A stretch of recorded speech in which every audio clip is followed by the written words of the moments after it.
जय हिंद। आप सबका खुशी स्मार्ट स्टडी क्लासेस में स्वागत है। तो आज हम लोग पढ़ने वाले हैं कि 10th क्लास का हिस्ट्री चैप्टर नंबर 1 पढ़ने वाले हैं। क्या यूरोप में राष्ट्रवाद पढ़ने वाले हैं। ओके, तो ये आज का हम लोग का यानी कि क्लास नंबर 5 है। ये लेक्चर नंबर 5 है, जो यानी कि 4, 3 और 2 नहीं दिखाए और 1 नहीं दिखाया, वो आप लोग प्लीज़ जाके देख लीजिए। आप लोग का पाँचा वाला जो क्लासेस है वो पूरा यानी कि वो हो गया है। उस पर आज हम लोग जानने वाले हैं इटली और जर्मनी के एकीकरण। तो आप सब कमेंट में बताएं कि सब कोई रेडी है। सब कोई कमेंट में बताए, सब कोई कमेंट में बताए कि रेडी है। आप लोग कमेंट में आप लोग बताए कि रेडी है। आप लोग सब कोई कमेंट में बताए। ओके, आज क्या पढ़ने वाले हैं हम लोग? इटली और जर्मनी के एकीकरण पढ़ने वाले हैं। ओके, और जो भी इस चैनल पर नए बच्चे हैं वो प्लीज़ चैनल को सब्सक्राइब करें, सब्सक्राइब करें। ओके, आप लोग तेज में यानी कि जो चैनल पर नए बच्चे वो प्लीज़ आप लोग सब्सक्राइब कीजिए। ओके, और सबको लाइक करिए। क्या करिए? लाइक करिए। और आप लोग शेयर करिए। क्या कीजिए? शेयर कीजिए।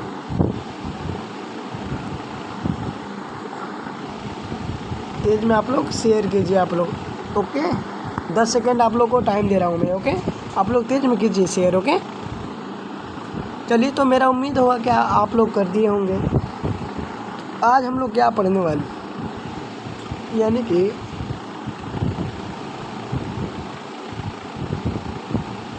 इटली और जर्मनी के एकीकरण ना, जर्मनी के एकीकरण पढ़ने वाले हैं। एकीकरण। ओके, आज हम लोग इटली और जर्मनी के एकीकरण पढ़ने वाले हैं। तो आप सब कमेंट में बताएं कि सब कोई रेडी है। ओके, पहले से हम लोग आप लोग कमेंट में बताएं। पहले से जर्मनी के एकीकरण, इटली का है एकीकरण पढ़े कि जर्मनी का? जर्मनी का। ओके, चलिए हम लोग सीक्वेंस वाइज पढ़ते हैं, यानी कि पहले से इटली के जान लेते हैं। ओके, इटली का हम लोग जानेंगे तो जर्मनी के जानेंगे। ओके, क्वेश्चन क्या बोल रहा है कि इटली और जर्मनी में एक और बात कहना चाहूँगा कि इटली यानी कि इटली के एकीकरण में सबसे बड़ा योगदान किसका है? मैं आप लोग का कुछ ऑब्जेक्टिव है वो आप लोग को क्लियर करवा दे रहा हूँ। इटली के एकीकरण में सबसे बड़ा यानी कि योगदान किसका है? तो मेजिनी का। किसका है? मेजिनी का है। किसका है योगदान? तो मेजिनी का है। और जर्मनी के पूछ दे यानी कि क्वेश्चन में कि जर्मनी में यानी कि जर्मनी के एकीकरण में सबसे बड़ा योगदान किसका है?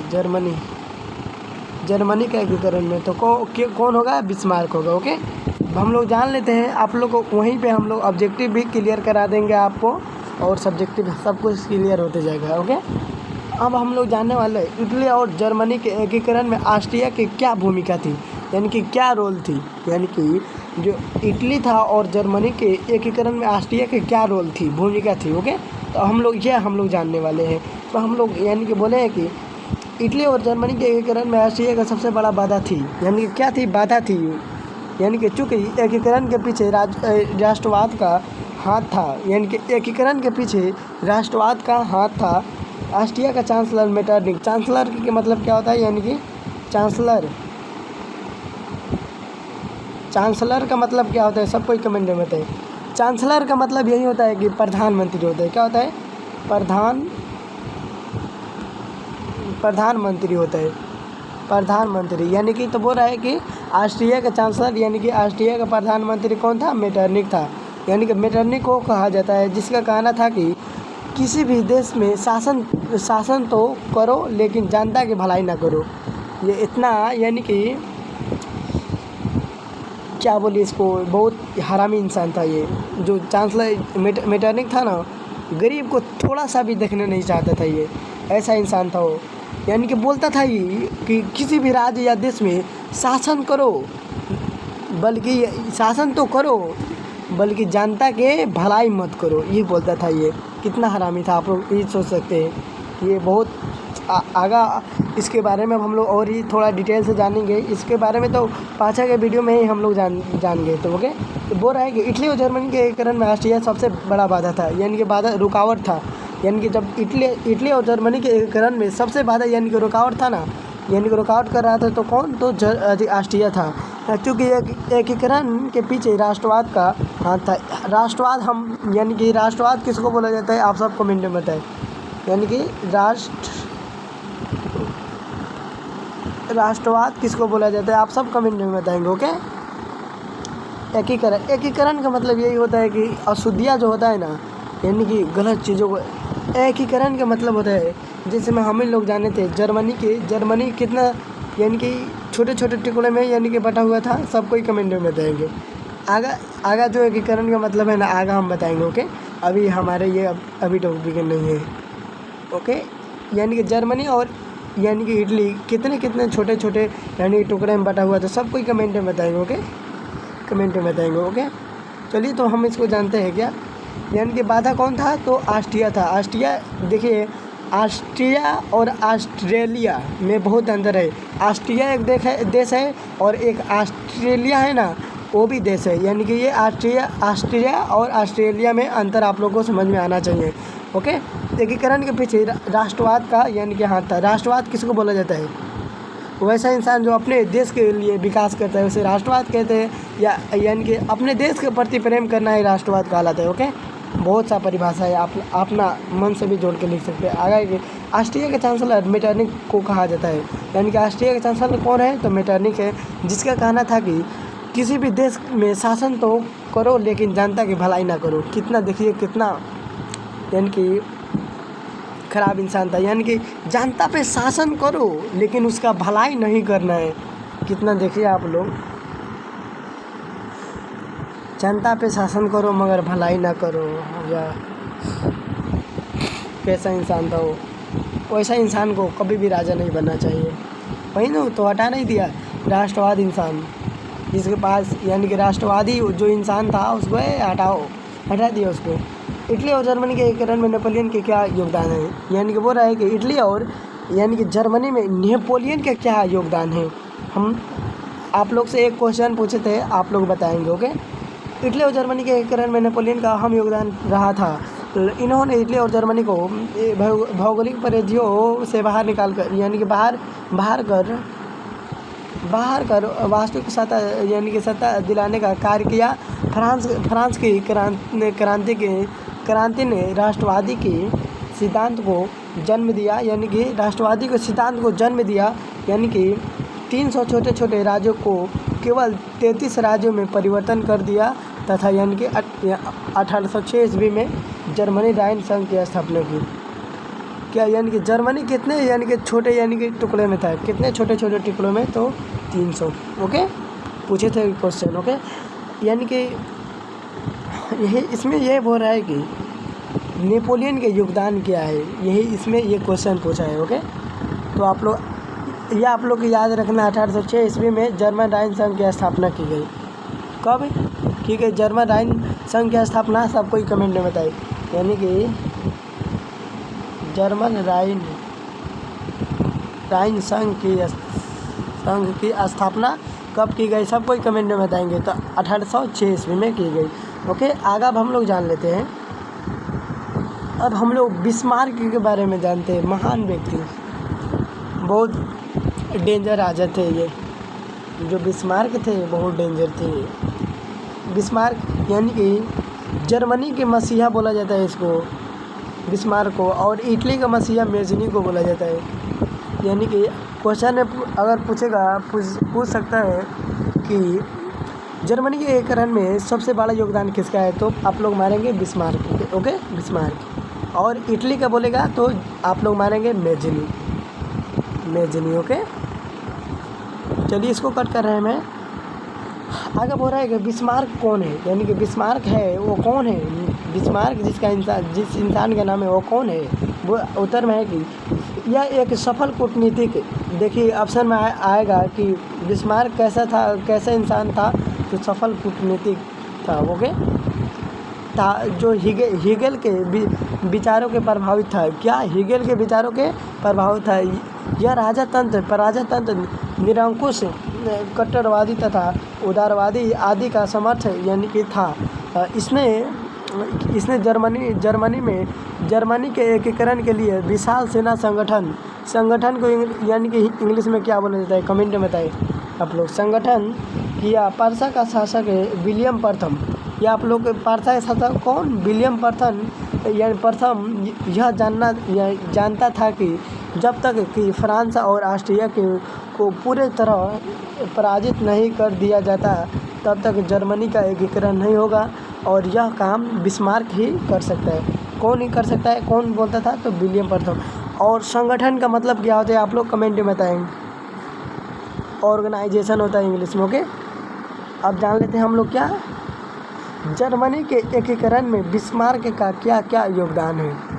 यानी कि जो जर्मनी के एकीकरण में बिस्मार्क का क्या क्या योगदान है तो यह हम लोग जानेंगे। ओके, जर्मनी के एकीकरण में बिस्मार्क का अहम योगदान रहा जब से यह पर्सा का चांसलर बना। यानी कि बोल रहा है कि जब से यह पर्सा का चांसलर बना, किसका बना? यानी कि पारसा जो जर्मन में पड़ता है, पारसा शायद जर्मन या फ्रांस में पड़ता है, कन्फर्म नहीं है। ओके, आगे के तो से इसका मुख्य उद्देश्य जर्मन संघ में से ऑस्ट्रिया की सत्ता को मिटा देना रहा है। यानी कि जब से ये चांसलर बना पारसा का ना प्रधानमंत्री बना, तब से ये सोचता था कि जो ऑस्ट्रिया का सत्ता यहाँ से जर्मनी से मिटा देना है। ओके, इसके लिए चाहे मुझे आंतरिक या बाह्य युद्ध क्यों ना लड़ना पड़े, इसने रक्त एवं लौ की नीति अपनाई। किसने रक्त एवं लौ की नीति अपनाई? तो आप लोग क्या मानेंगे? बिस्मार्क ने रक्त एवं लौ की नीति अपनाई। तो किसने? तो बिस्मार्क ने। इसका कथन था भाषण की नीति से कुछ यानी कि कुछ नहीं होगा। जर्मनी के एकीकरण के लिए विशाल सेना का संगठन किया, जिससे सेना में उत्तम भोजन, उत्तम सुविधा तथा सही समय पर वेतन दिया। इसने जर्मनी के एकीकरण करने के लिए रूस, फ्रांस एवं ऑस्ट्रिया से यानी कि मिन्नता कर ली और इस प्रकार से यह 3 युद्ध किया। कितने युद्ध किया? 3 युद्ध किया। क्या बोल रहा है ये यहाँ पे? रूस, फ्रांस और ऑस्ट्रिया से मिन्नता कर ली गई और इस प्रकार से यह 3 युद्ध यानी कि लड़ाई है, 3 युद्ध करा। तो हम लोग जान लेते हैं कौन कौन। यानी कि डेनमार्क से युद्ध, यानी कि डेनमार्क से युद्ध कब हुआ? यानी कि 1804 ईस्वी में एक क्वेश्चन आ जाता है। 1804 ईस्वी में डेनमार्क का युद्ध हुआ। ओके, 1804 ईस्वी में डेनमार्क का युद्ध हुआ। यह युद्ध राज्य क्षेत्र को लेकर हुआ था। क्या चीज़ के लेकर?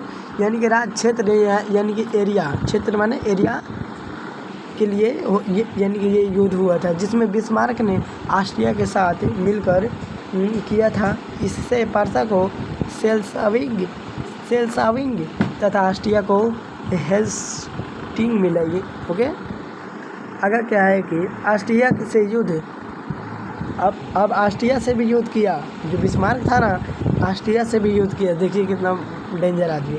ऑस्ट्रिया से युद्ध, इस युद्ध में पारसा ने ऑस्ट्रिया को बुरी तरह से हरा दिया। जो पारसा है ना, ऑस्ट्रिया को बुरी तरह से हरा दिया। यानी कि जर्मनी कौन था? बिस्मार्क था। यानी कि बिस्मार्क था वो सॉरी, यानी कि जो पारसा पड़ता है ना वो जर्मनी में ही पड़ता है। ओके, जर्मनी में ही पड़ता है। जो पारसा था ना, ऑस्ट्रिया को हरा दिया। जो ऑस्ट्रिया नहीं था, जो मेटरनिक ऑस्ट्रिया का चांसलर था, ऑस्ट्रिया को भी हरा दिया युद्ध में। बताइए, अब वो युद्ध लड़ने के बाद, यानी कि मैं आप लोगों को फिर पूरा डिटेल से बता रहा हूँ। पहले से यानी कि ऑस्ट्रिया से युद्ध किया ना, तो 2-3 यानी कि देश थे, वो सबसे समझौता भी कर लिया। यानी कि जो था, मैं बता रहा हूँ कि इटली से 1000 यानी कि 1000 यानी कि सेना भी मंगवा लिया और समझौता सबसे कर लिया कि युद्ध में नहीं उतरना है आप लोगों। यानी कि जो है फ्रांस था, उससे भी समझौता कर लिया कि अगर यहाँ पे लड़ाई चल रहा है तो आप यानी कि ऑस्ट्रिया के साथ नहीं देंगे। ओके, यानी कि उससे भी समझौता कर लिया। तब लड़ा तो ऑस्ट्रिया से यानी कि जीत गया कौन? बिस्मार्क। पारसा ने जीत लिया ऑस्ट्रिया को। ओके, ऑस्ट्रिया से यानी कि उसका जीत हो गया और ऑस्ट्रिया का हार हो गया। यानी कि पारसा का जीत हुआ और ऑस्ट्रिया का हार हुआ। और 3 में फिर से जो फ्रांस और पारसा में युद्ध हो गया। यानी जो फ्रांस था और पारसा जर्मनी में भी पड़ता है, तो ये दोनों में जो बिस्मार्क था ना, ये पारसा पर भी कब्जा कर लिया। पारसा पर भी कब्जा कर लिया। आगे मैं बता रहा हूँ आप लोगों को सही डिटेल से। पर्सा फ्रांस युद्ध यानी कि 1870 ईस्वी में हुआ था। 1870 ईस्वी में यह युद्ध सिडेवा के मैदान में यानी कि लड़ा गया था। स्पेन की राजगद्दी को लेकर इस युद्ध ऑस्ट्रिया यानी कि फ्रांस की बुरी तरह से हार हो गई थी। यानी कि बुरी तरह से क्या हो गई, हार हो गई।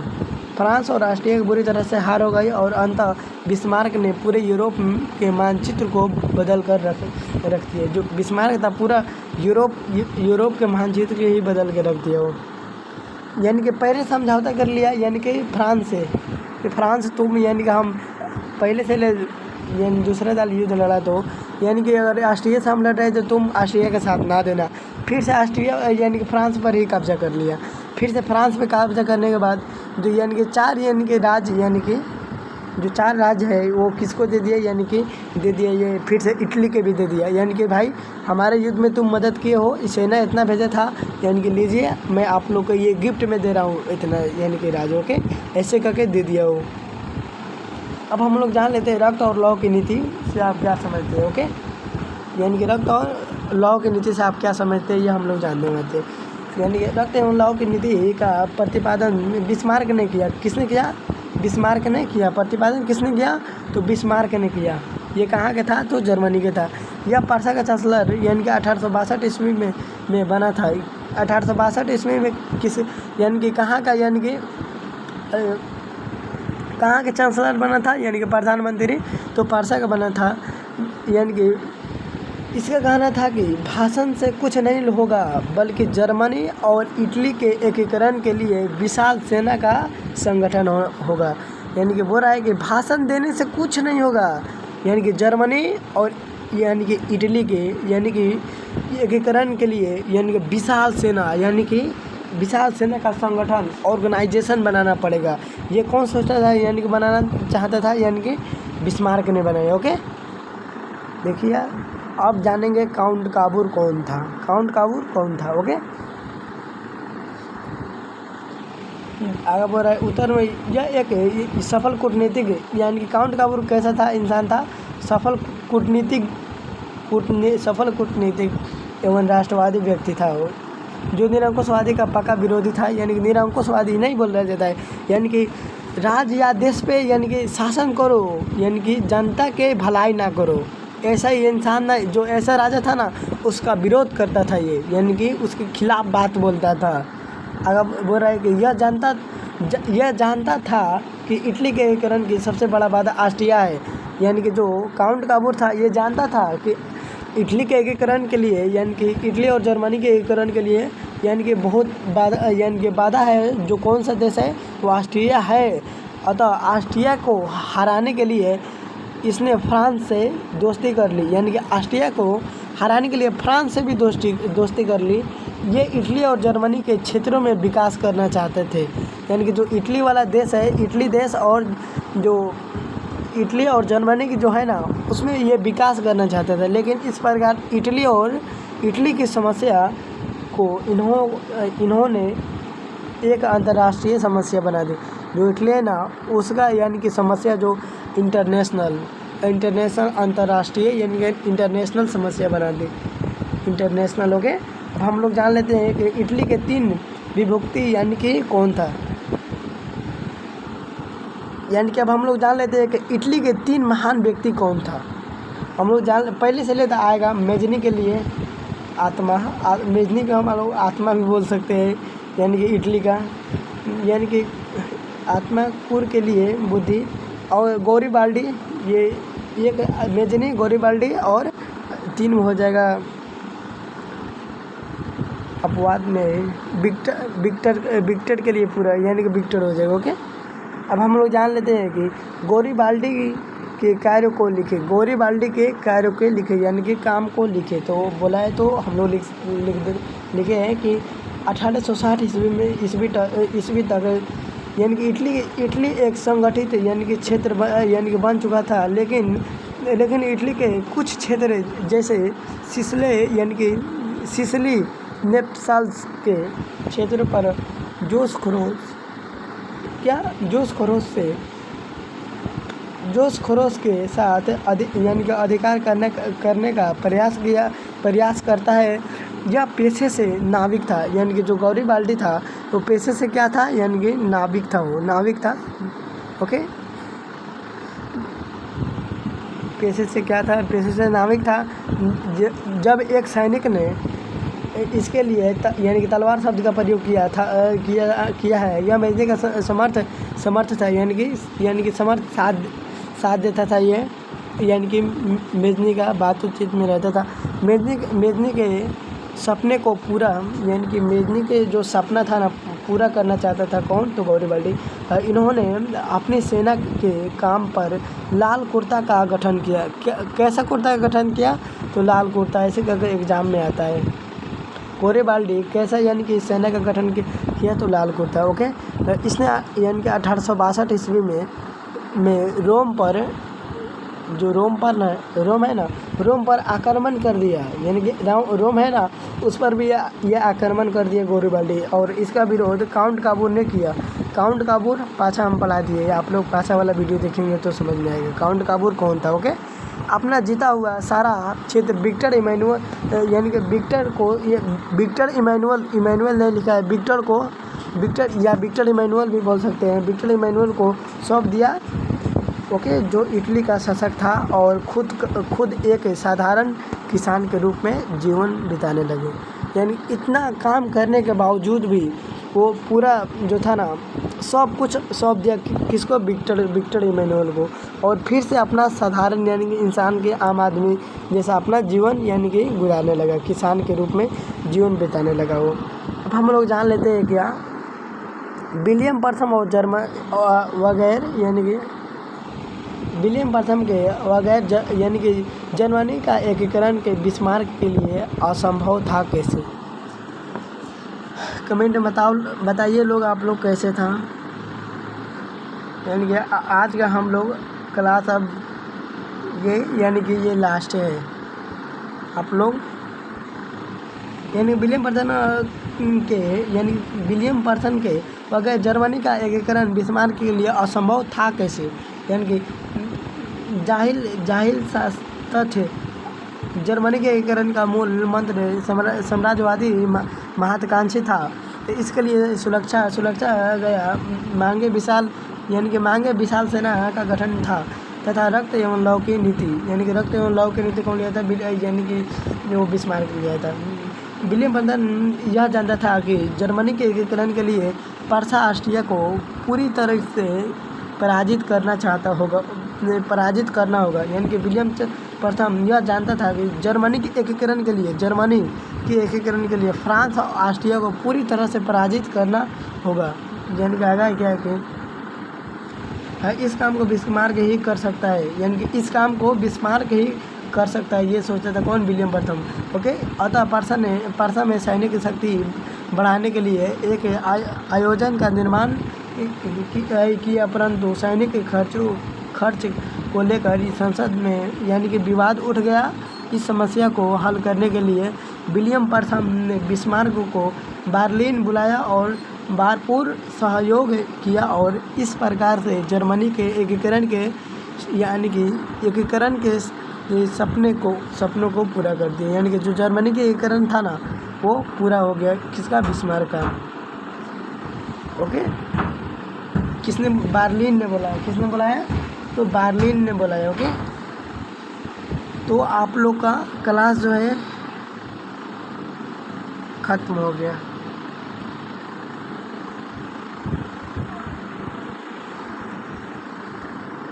तो अब जो हम लोग का क्लास था, यानी कि ख़त्म हो गया, यानी कि ख़त्म हो गया।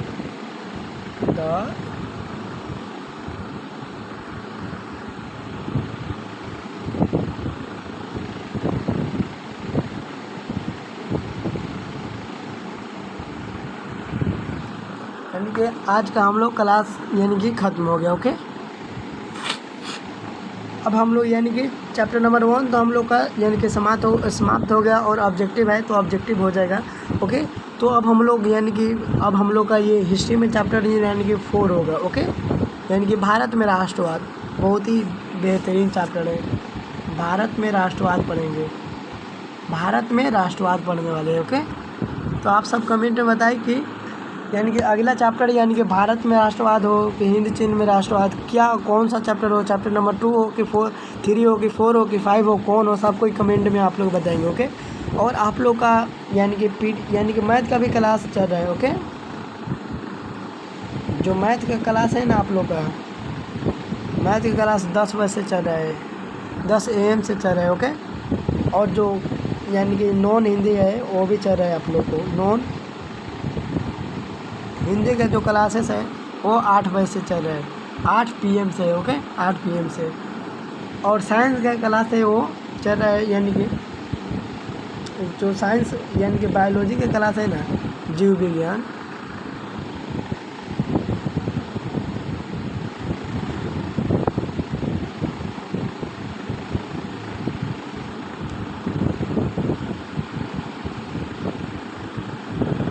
जो जीव विज्ञान का क्लास है ना वो चल रहा है कब से, यानी कि 11 AM से चलता है। ओके, तो आप लोग का ये क्लास चल रहा है 3। आप लोग प्लीज़ आप लोग उस क्लास में जुड़िएगा, और आप लोग इस चैनल को प्लीज़ आप लोग यानी कि क्या करिए, आप लोग इस चैनल को यानी कि सब्सक्राइब कीजिए।